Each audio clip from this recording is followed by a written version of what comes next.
Ok, muito boa tarde a todas e a todos.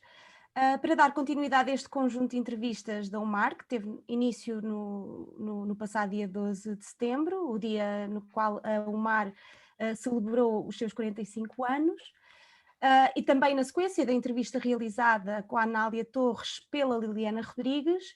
Hoje temos connosco a companheira Idalina Rodrigues, que é cofundadora da UMAR, é médica de profissão e é também atualmente a vice-presidente da UMAR. E antes de começarmos, eu gostaria só de dizer aqui uma notinha. Para nós, as jovens da UMAR, e aqui eu creio que posso falar em coletivo, é um enorme prazer poder contar com a Lina e assim como com outras cofundadoras da UMAR, nos órgãos sociais da UMAR e na UMAR em geral. Porque para nós é uma grande oportunidade poder aprender, poder partilhar e construir uma dinâmica de trabalho com mulheres de várias gerações, não é? Porque isso acaba por possibilitar uma experiência extremamente enriquecedora, seja do ponto de vista pessoal, seja do ponto de vista coletivo e político também.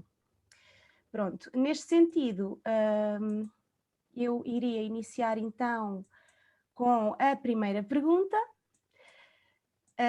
Lina, há 45 anos surgiu a UMAR, na época chamada União de Mulheres Antifascistas e Revolucionárias.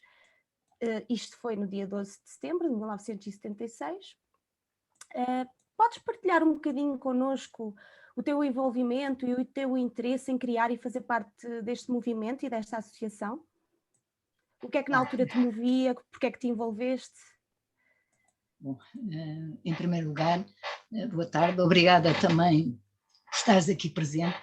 Para mim também é muito gratificante.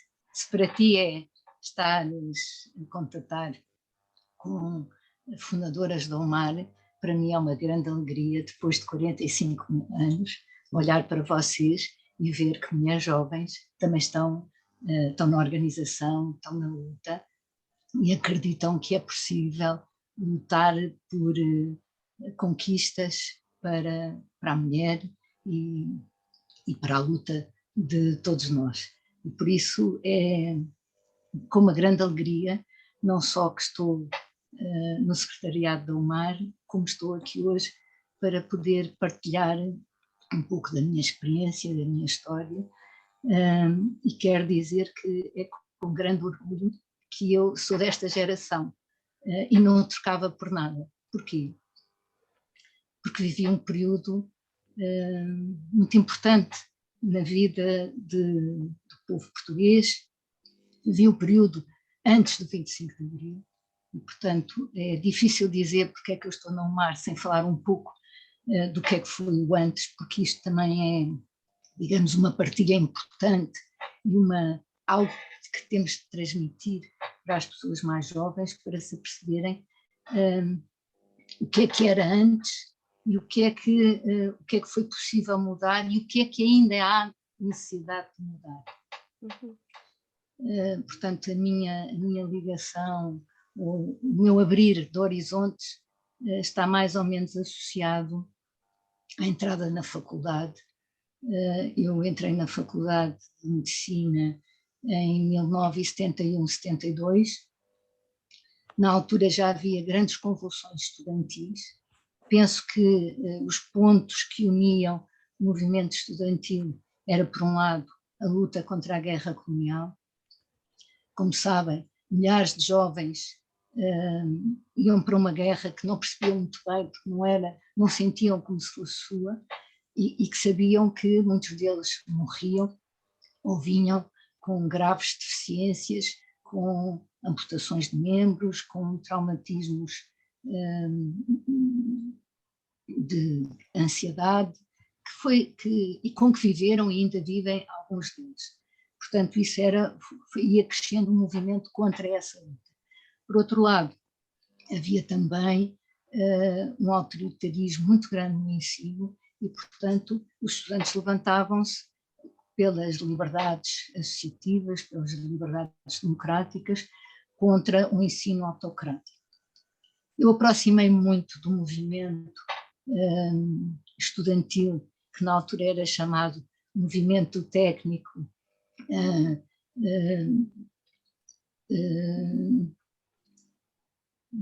técnica económica, estava-me aqui a falhar. Portanto, que era um movimento estudantil algo radical, diga-se, mas que tinha uma grande sensibilidade para esta problemática e que sempre tentou ligar a sua luta mais para fora, também dando-nos informação, ou, querendo também saber o que é que se passava na luta dos trabalhadores cá fora.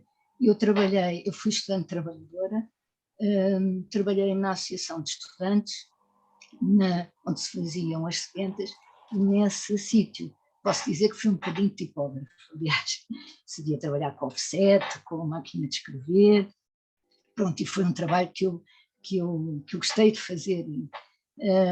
E nessa associação, para além das sedentas que nós fazíamos para os estudantes, também fazíamos comunicados de apoio à luta dos trabalhadores. Por exemplo, fizemos um comunicado de apoio à luta dos operários da Sorefam, e foi por essa razão, porque foi identificada uma máquina de escrever da associação pela PID, que numa noite, que era na véspera do aniversário do PAGC, que nós também tínhamos feito alguns comunicados, quando eu ia a sair com outro colega, e tinha ficado um outro ainda na associação, nós vimos uma série de carros da polícia e níveis da PIS à porta do hospital.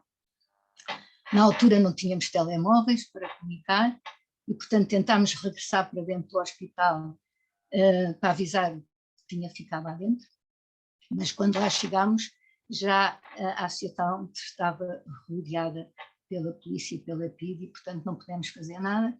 Tentámos sair do hospital, porque tínhamos os comunicados em nosso poder, andámos a rastejar pelos jardins do hospital e conseguimos sair pela parte de trás, todos cheios de lama, mas conseguimos sair. Pronto, o que lá estava dentro teve o sangue frio para destruir o que lá havia ainda de comunicados, porque tínhamos uma máquina de destruir, porque era comum as investidas da PID da associação, com pistolas a arrancar cartazes e a meterem-nos no. Pronto, depois pronto, esse jovem foi preso, acabou por ser libertado ao fim de 3 meses. Nós conseguimos arranjar uma estudante que não tinha a ver com nada, que era da terra dele, dizer que era a namorada dele, que depois veio a chorar, porque nós tínhamos mandado coisas para ele nos identificar, que ele sabia que só nós é que sabíamos que ele gostava daqui. Ela conseguiu entregar, mas não o conseguiu ver, porque ele disse que não tinha namorada nenhuma. Mas pronto, foi uma passagem, foi uma experiência, só para transmitir essa experiência, como de facto a luta dos estudantes também se tentava unir às reivindicações lá fora dos trabalhadores.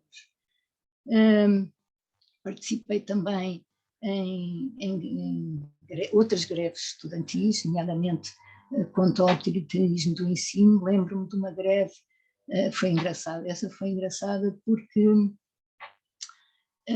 a polícia, portanto era uma greve aos exames, a polícia rodeou o Hospital de Santa Maria e nós entramos, não fizemos exame, mas enchemos as salas de postos de espirrar, garrafinhas mal cheias. Eram poucos aqueles que iam furar, e os que iam furar não conseguiram fazer exame, não conseguiram suportar estar dentro das salas. Pronto, era imaginação estudantil. Pronto, outra passagem que me recordo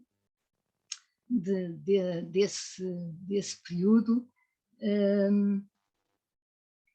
Lembro-me de uma reunião de estudantes, já muito pós-fins de 73, que se fez, e que a polícia rodeou o Hospital de Santa Maria, e normalmente nunca entrava em Santa Maria, por causa que era um hospital e, portanto, se entrasse à pancadaria, portanto, os doentes que lá estavam também acabavam por sofrer isso. Eu lembro-me que houve empregados que tentaram fechar as portas da faculdade, e eu vi, fui a correr, agarrar-me, a chamar e tirar-nos as portas. E lembro-me de uma coisa interessante, que foi um deles mandar-me cozer meias para casa. Portanto, já isso começava a manifestar alguns indícios como eram encarado a mulher, não é? A mulher era, como se dizia no tempo do fascismo, deviam ser as fardas do lar, e o seu lugar não era de facto estar a estudar, não era estar a trabalhar, era estar em casa, a tratar da casa e dos filhos. Pronto, era assim como no tempo do fascismo era vista a mulher. Para terminar o pré-25 de Abril, também um estudante que participou em muitas lutas, foi preso à porta de Santa Maria. Ele era muito forte, conseguiu resistir. Alguém nos foi avisar à associação, nós fomos todos, agarrámos-nos a ele e dissemos que ele tinha que ser tratado porque tinha levado pancada. E então entramos no Hospital de Santa Maria, pelo banco de urgência, a dizer: vão aqui 2 PIDs, vão aqui 2 PIDs. E depois foi, os médicos que lá estavam diziam que não podia estar aquela gente toda se quiséssemos tratar, nós saíamos, se eles saíssem, eles saíam, nós saíamos, e tivemos assim um bom bocado, até que quem estava lá dentro, colegas médicos, conseguiram vesti-lo de médico com uma capa, e ele saiu sem ser reconhecido, e só voltei a ver depois do 25 de Abril, conseguiu fugir para a França, e portanto não foi preso. Portanto, foi uma coisa interessante, mas isto só para ver como as liberdades estavam limitadas e cortadas de reivindicação, de reunião, enfim, de protesto. O 25 de Abril foi um momento memorável, que eu nunca mais na vida vou esquecer, que era de madrugada no 25 de Abril, comecei a ouvir a notícia que tinha havido um movimento de tropas e isso, e vi à janela e vi uma grande manifestação na rua, e o meu companheiro que estava para também fugir para a França, e que estava na clandestinidade, vinha e começou-me a chamar e descemos. E a partir daí foi ver movimento a explodir, milhares de pessoas na rua, os presos políticos foram libertados, em cada local, nas fábricas, os trabalhadores a reivindicar aumentos de salários, horas, salário, semana de 40 horas, para trabalho igual, salário igual, pagamento das horas extraordinárias, 13º mês, as ocupações, portanto, pelo direito a uma habilitação condigna, e nesse sentido ocuparam-se algumas casas. Eu lembro-me e participei na ocupação, por exemplo, de algumas casas no bairro 2 de Maio, que é perto de onde eu moro na Ajuda, portanto o bairro 2 de Maio fica um pouco mais acima. Foi a luta por creches, porque a maior parte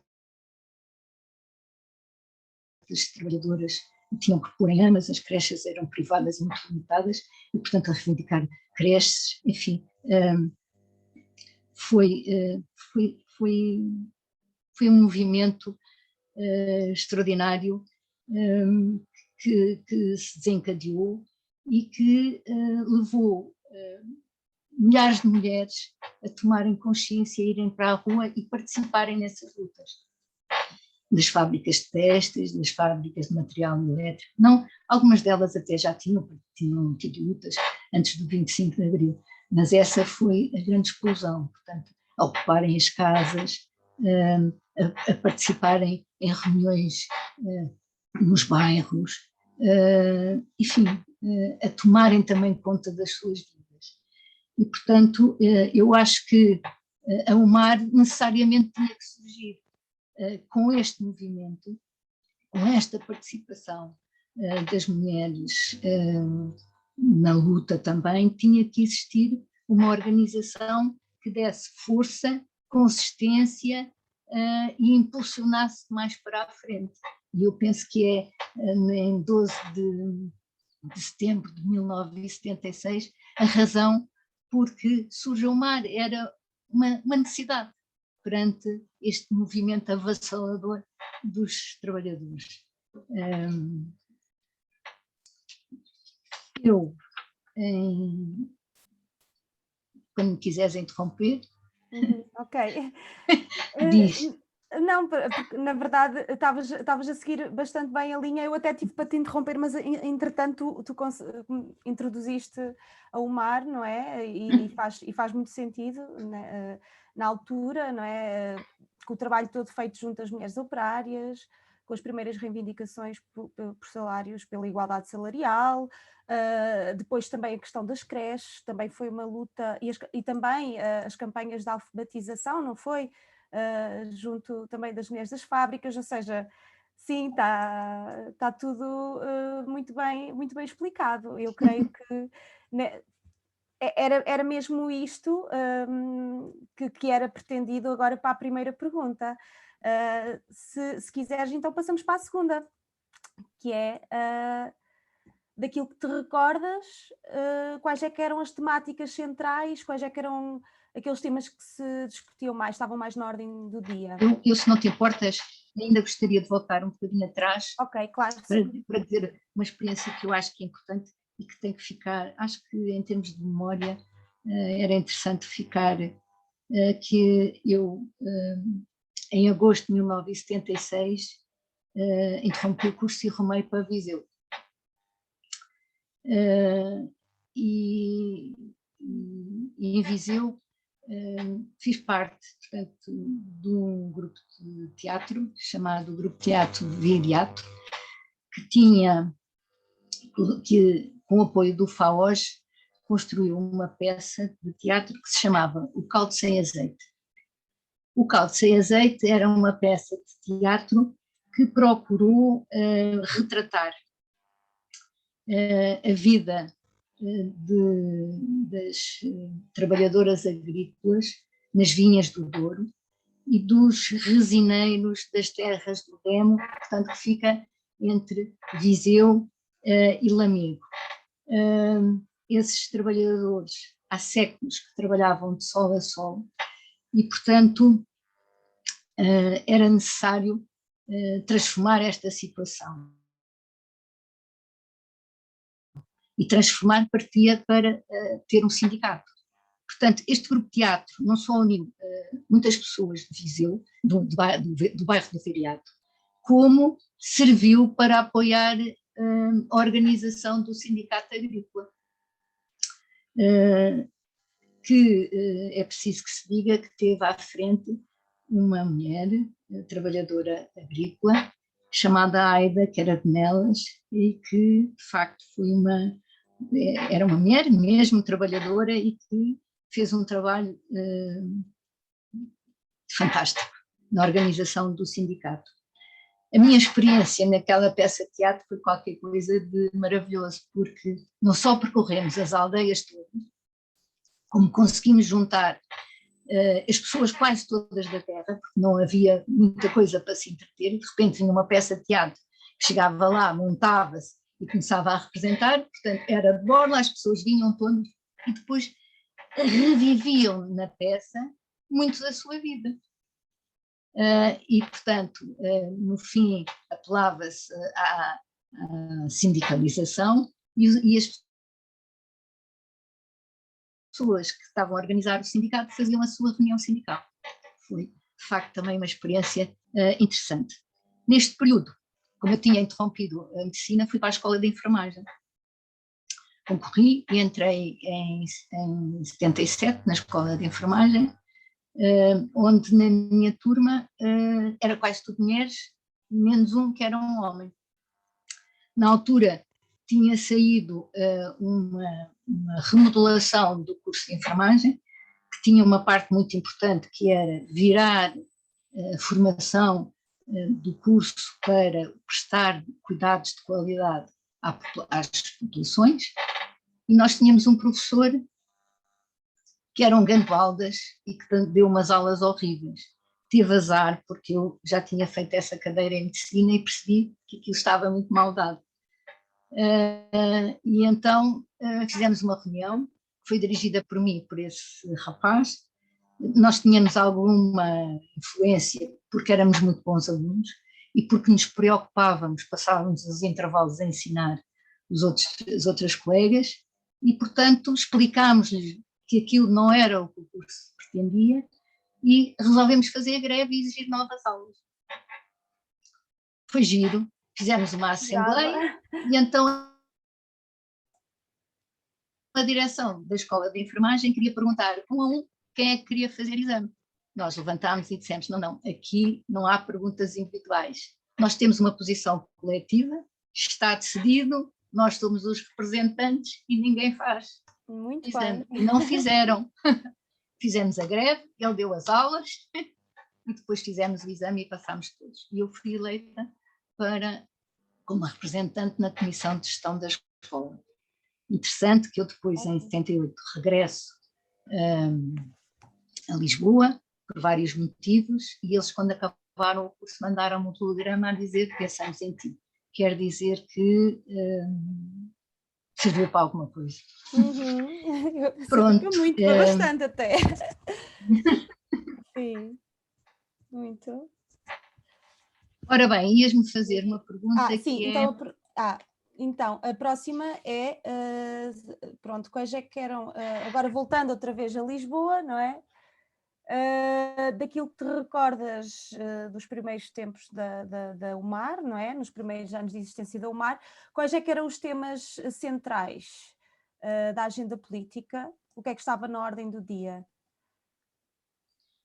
Olha, na agenda do dia da UMAR estava aquilo que o movimento operário e popular reivindicava necessariamente, ou seja, e que eu já disse de alguma maneira, que era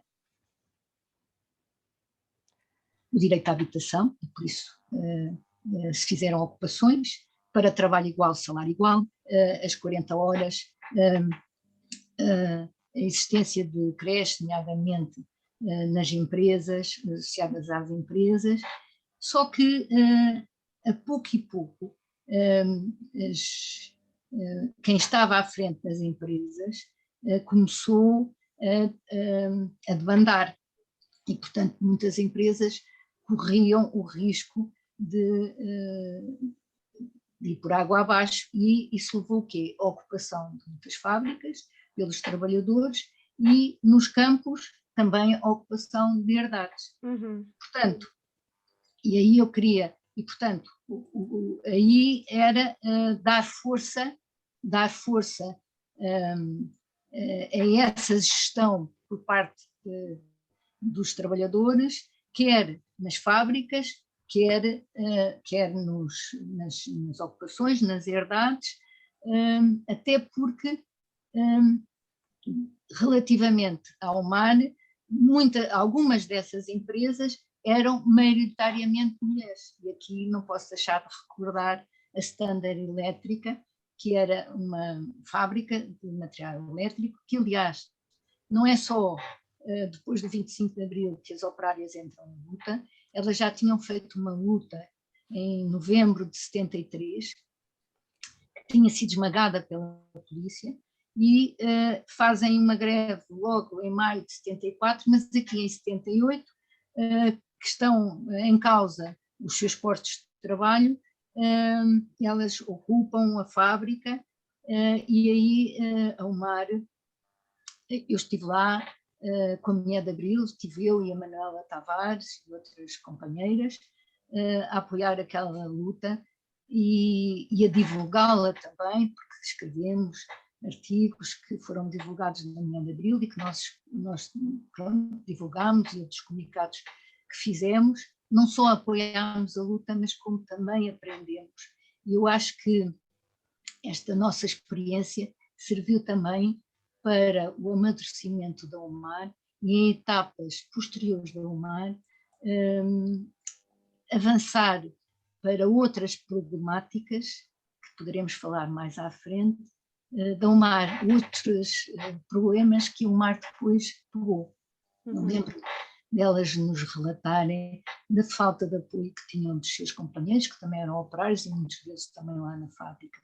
Em casa, que se levantavam às 4 da manhã, muitas delas viviam na margem sul, para fazer o almoço, para carregar os filhos, para trazerem para algumas creches, outras para cuidadoras, trabalhavam ali na fábrica e depois regressarem, terem que limpar a casa, terem que organizar tudo, portanto, tudo a cargo delas.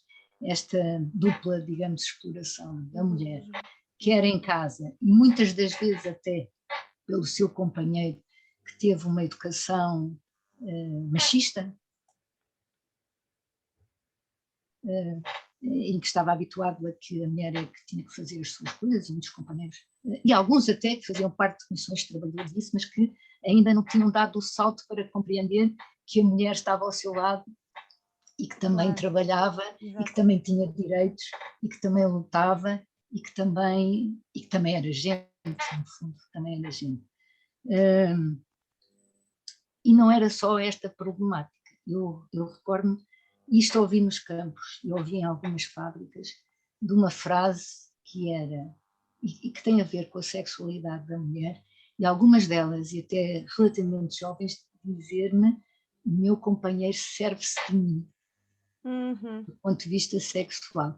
E isto foi uma coisa que me chocou muito, porque tem a ver com até a educação que parte das escolas, para os rapazes, para as raparigas e para a maneira como a mulher é encarada pelo homem. Pois, e na altura até com a própria lei, não é? Porque na altura a violação no seio do casamento não era crime, certo? Pois não, pois não.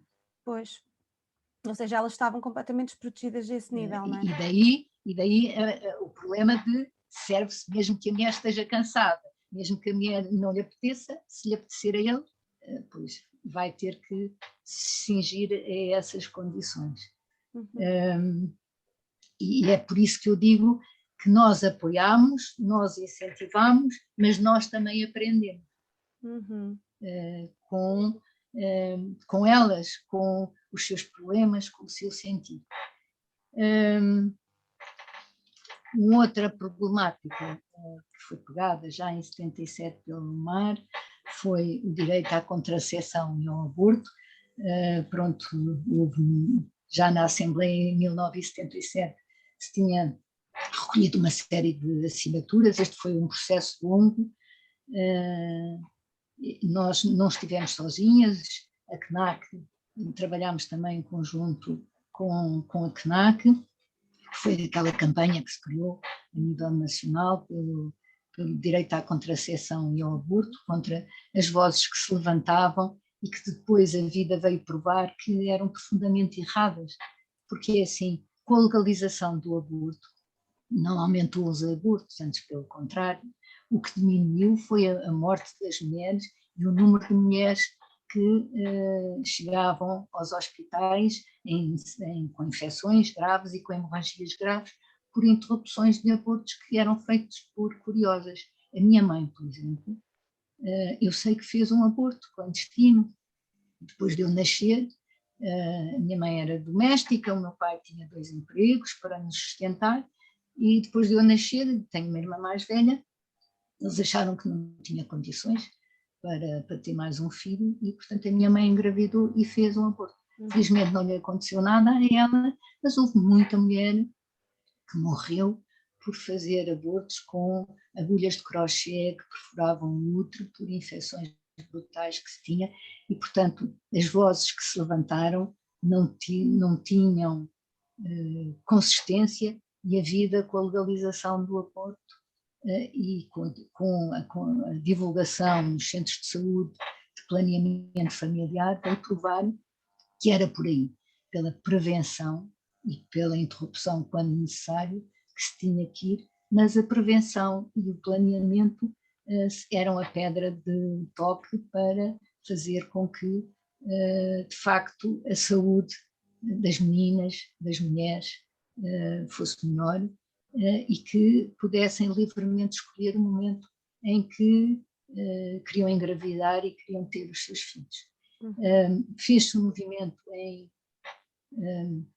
eu penso que foi em 1981, se a memória não me está a atraiçoar, em que foi muito engraçado. Aliás, foi uma fotografia da Assembleia da República que correu quase muito, posso dizer. Eu tenho a honra de ter lá estado dentro, que muito sim. me alegra. E foi muito giro, porque nós levávamos as letras, também abordámos, com umas camisolas por cima, a Anália, que era da imprensa, e portanto não era visto, não iam ver o que é que ela levava, porque era da imprensa, é que entrou lá para dentro da Assembleia com os comunicados, e depois nós entramos e fomos para a galeria, que era depois quando fosse dado o sinal, nós todas levantávamos e tínhamos as letras todas, nós também abortámos e lançávamos os comunicados que tinham sido. Houve ali um dipocó, porque houve duas que ficaram noutra galeria, mas depois foram à casa de banho, lá se conseguiu trocar e, portanto, foi conseguido aquilo que estava planeado e, de facto, teve um grande impacto, portanto, pela imprensa e toda a gente ficou. Portanto, foi uma iniciativa de propaganda que foi bem conseguida e que teve um grande impacto nacional e até internacional, penso eu. Sim, para mim é um dos momentos mais emblemáticos, pelo menos é daqueles que eu me recordo mais, assim, da memória da UMAR, sim, sem dúvida. Pronto, esse movimento prosseguiu até se ter conseguido mais tarde, portanto, de facto, a legalização do aborto.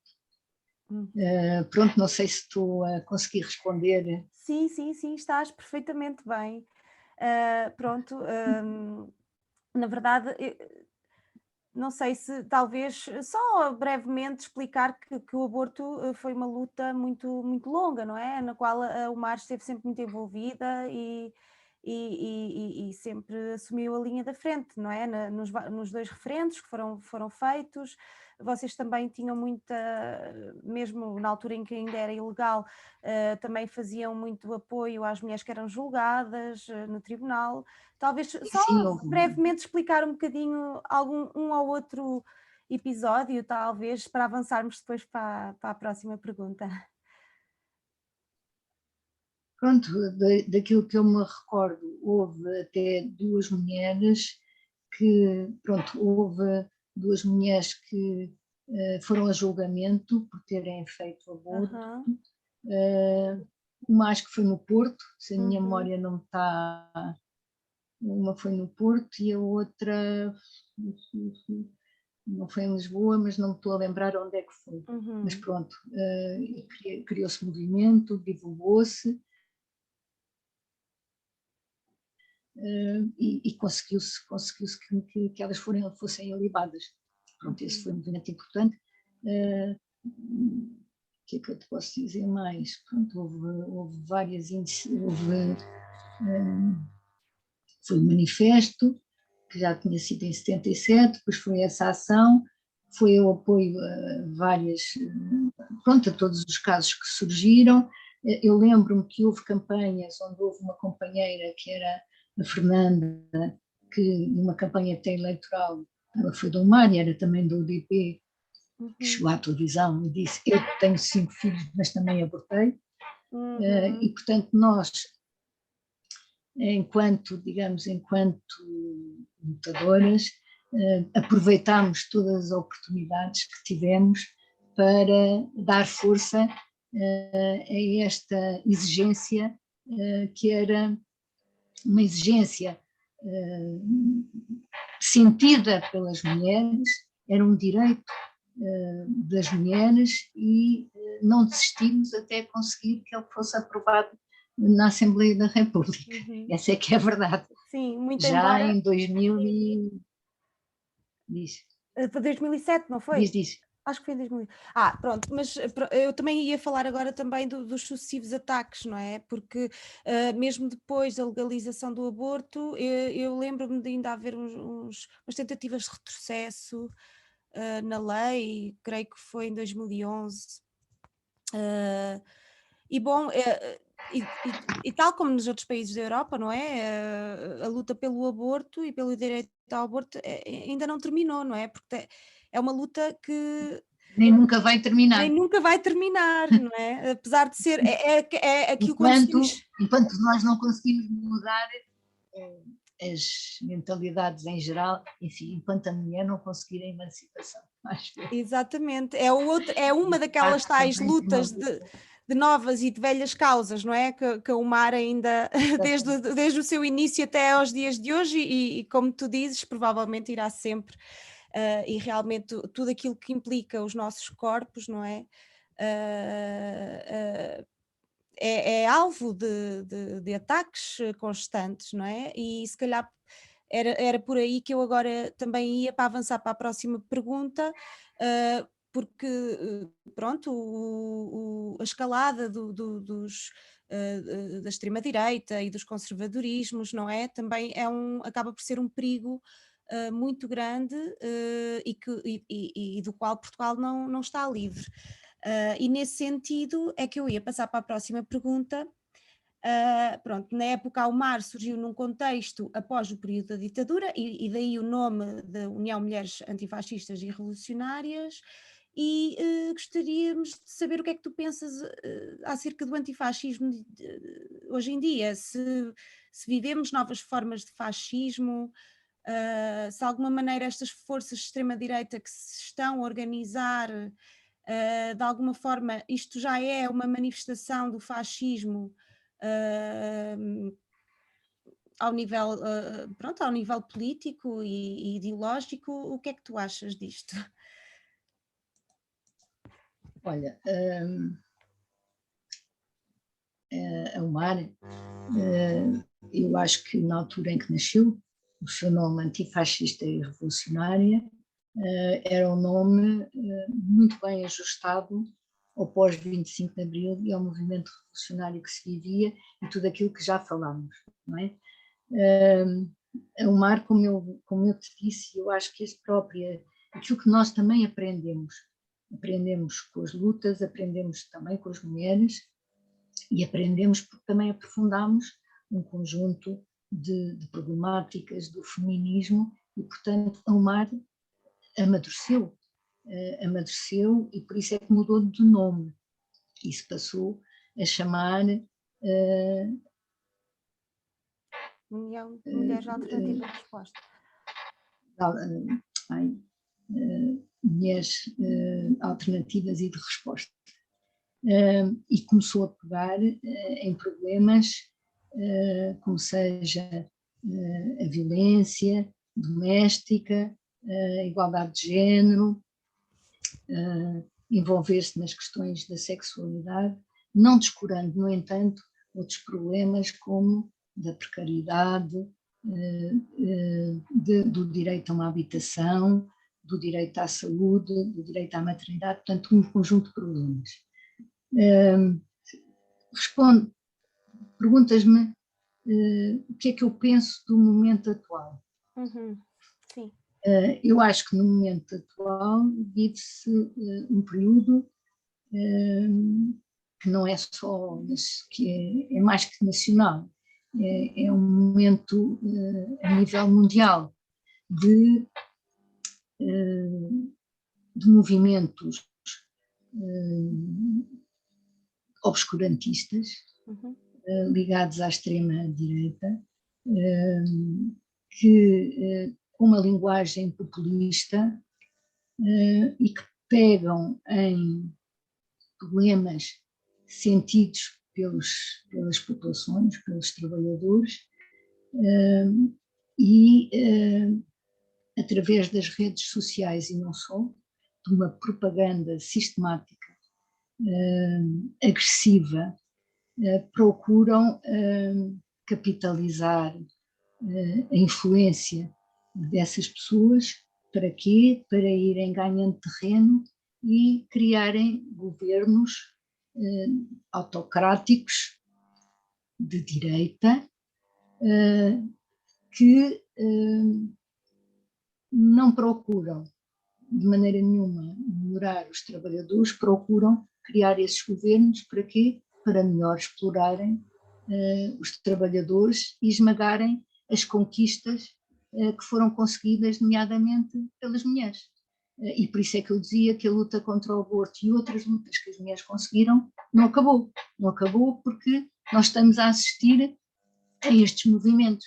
E se nós olharmos, por exemplo, para o Trump na América, que felizmente agora já não está no governo, se olharmos para o que se passa no Brasil, no Bolsonaro, que muito falou contra a corrupção, e agora nós vemos que os maiores corruptos até é o seu governo, e que milhares e milhares de brasileiros, nomeadamente índios, estão a morrer.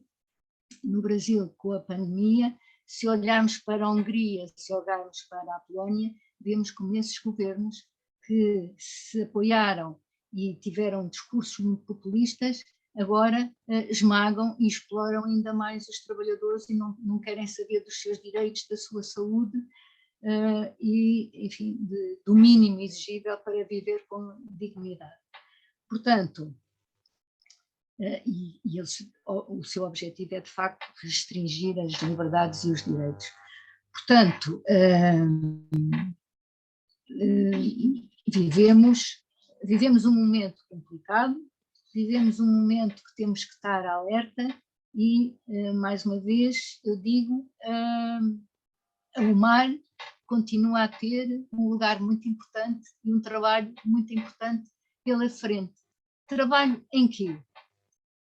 Desafios muito importantes, que é contra a desinformação e o obscurantismo. A UMAR tem um papel muito importante na formação social, profissional e política das mulheres, porque só com essa consciencialização é que as mulheres podem estar despertas e ocuparem os lugares a que têm direito, no trabalho, na sociedade e até, quiçá, nas juntas de freguesia,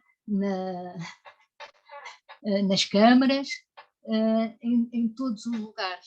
E, portanto, eu penso que o trabalho que a UMAR foi desenvolvendo de projetos que tiveram por missão essa formação política e social, e não só, também profissional, para que pudessem estudar, para que pudessem ocupar postos de trabalho, é um trabalho muito importante que tem que ser reforçado e levado para a frente. E, portanto, não há que desanimar. Temos aqui um campo muito importante de trabalho, um campo muito importante para lutar contra a precariedade, pela saúde, porque isso é uma pedra de toque muito sensível para as mulheres. E quando falo na saúde, nós já fizemos uma reunião online onde abordámos alguns dos problemas, e quando eu dizia que era importante começar essa formação nas escolas, havia uma cadeira que era de saúde nas escolas, e eu acho que era muito importante, e eu lecionei, eu dei aulas de saúde enquanto estava a estudar, e achei que era um trabalho muito importante. Eu lembro-me de haver até irmãs de alunas mais velhas que me pediam para assistir às aulas e depois aproveitavam os intervalos para me levantar questões sobre o planeamento, sobre como é que haviam de fazer isso. Portanto, há um campo de formação e informação muito importante que se pode fazer nas escolas. É aproveitar este período da pandemia para exigir nos locais a reabertura de alguns centros de saúde. É preciso que haja profissionais nesses centros para poder fazer a prevenção de tantas doenças que agora no período de pandemia, nomeadamente do cancro do colo do útero, do cancro da mama, é preciso fazer essa prevenção, é preciso fazer fiscalização dos pais pelas condições de saúde e de assistência às mulheres que estão, às mulheres, mas também aos homens, mas pronto, a quem está nessas residências, e é preciso também fazer formação a quem cuida, porque se não há formação, também não pode haver cuidados de qualidade, e é preciso pagar-lhes vencimentos condignos para que eles possam prestar bons cuidados. Pronto, essas são não, portanto, relativamente a essas questões, também contra a precariedade, há muito desemprego, começa a haver em alguns locais fome, e é preciso exigir do governo, é preciso exigir das juntas de freguesia, é preciso exigir das câmaras um levantamento dessas situações e um apoio efetivo. Se vamos ter fundos de apoio da pandemia, eles têm que ser condignamente distribuídos. E não só de apoio a lutas de fábricas que estão a encerrar, e eu estava-me a lembrar de uma fábrica de vestuário que fica para o norte e que não me está a sair o nome. A mim também não agora. Delmar, é a Delmar. Exatamente, sim.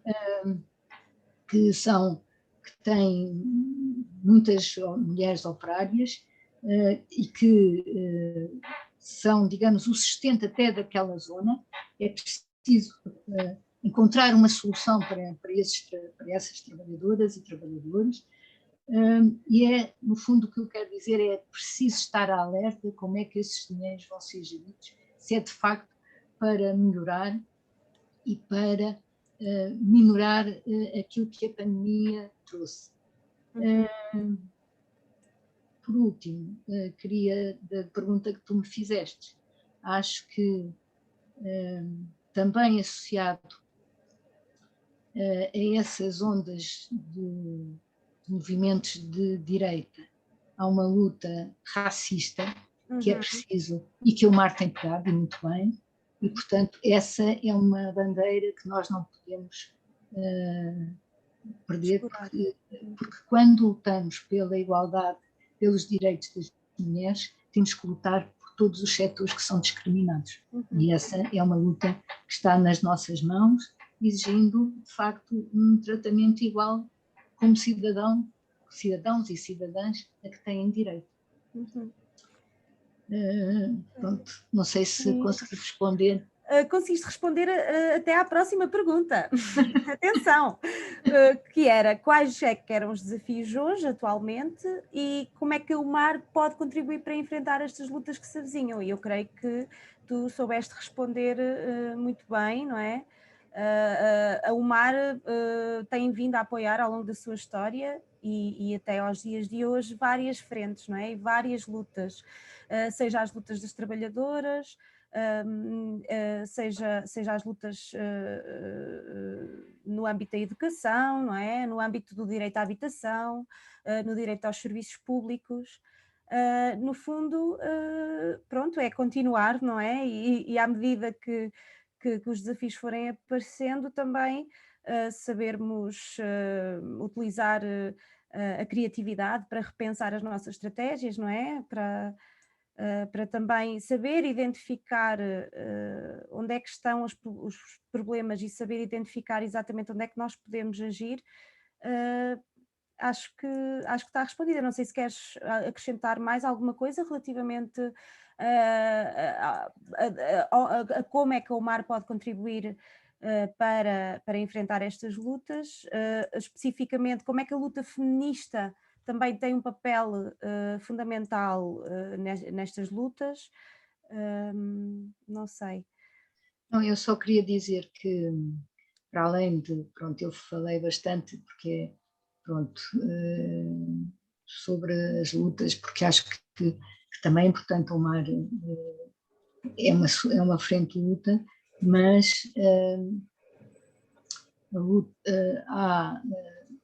o Mar tem se empenhado noutras vertentes que são muito importantes e que é preciso que fiquem aqui também realçadas, que é contra a violência doméstica, que eu penso que, como sabem, o Mar tem um trabalho importante a nível, tem em Coimbra, tem no Porto, tem na Margem Sul, tem em Lisboa também, e tem companheiras que trabalham nessa área, que eu não posso deixar de enaltecer o papel que têm desenvolvido ao longo destes anos. É um trabalho muito válido e eu penso que não só a pandemia agravou estes problemas, como a precariedade desemprego, a falta de condições, vai aumentar esta violência doméstica, porque há um ditado popular que diz que em casa, como é que é? Em casa onde não há pão, toda a todos gente ralham e ninguém tem tem razão. razão, exato. Pronto. E normalmente é aí que, digamos que a violência e os problemas, este tipo de problemas surgem com maior violência, com maior acuidade. Este é também, tem com outras organizações a nível nacional e internacional, lutado pela igualdade de género em várias vertentes, e temos participado até a nível de organizações internacionais, onde várias companheiras têm participado nesses movimentos, e eu penso que essa foi o amadurecimento e a viragem da UMAR, que aliás eu ouvi a entrevista da Anália e que ela falou e explicou muito bem, e foi por isso que eu penso que, já que isto é um conjunto de entrevistas em que, enfim, todas nós vamos dando um pequeno contributo da nossa experiência e da nossa visão, penso que ela, sobre essas problemáticas, falou já muito bem. Eu só queria repisar, reafirmar e dar os meus parabéns às companheiras que têm desempenhado esse papel e esse trabalho, que eu acho que é extremamente válido, esse trabalho que têm feito, e continuem, porque vão por um bom caminho. Sim, sem dúvida nenhuma. Pronto, agora antes de finalizarmos, só mesmo uma última perguntinha, que é de que forma é que esta experiência coletiva, não é? E esta atividade política tiveram impacto na tua vida, não é? E na pessoa que tu és hoje. Que ferramentas é que te deu? Que sentido acabou por dar à tua vida, não é? Esta experiência de estar na UMAR. É assim, como tu disseste no início, e eu também já disse, não é? Eu, quando voltei para Lisboa, recomecei o meu curso de medicina e acabei, hoje sou médica, e adoro aquilo que faço. Nem mesmo gostaria de fazer outra coisa. Se voltasse tudo ao princípio, voltava a tirar a mesma profissão, porque gosto muito daquilo que faço. Mas também tenho consciência de uma coisa. Eu sou a pessoa que sou, como profissional, como mulher, como mãe, porque adquiri uma consciência social política que me deu uma sensibilidade, que me deu uma percepção de avaliar os problemas do outro, e saber analisar o seu sentir, os seus problemas, e abordá-los não só porque sou mãe, mas porque também sou uma amiga, porque também sei perceber os seus problemas, me permitiu abordar a minha família de uma maneira diferente, porque tenho uma consciência social e percebo dos seus problemas, e sobretudo abordar os doentes, percebendo que, para além da doença do cancro da mama que possam ter, do problema cardíaco que possam ter, do problema respiratório que possam ter, são pessoas que sentem, que vivem e que têm problemas. E, portanto, chegar a eles também por aí, compreendê-los, saber ouvir e saber apoiar também nessa vertente. Por isso, sem sombra de dúvida que a formação social, política e a ajuda que o MAR também contribuiu para a minha formação enquanto mulher, fez de mim aquilo que eu hoje sou. Isso é muito importante e muito bonito também. Até me arrepiei toda só de te ouvir.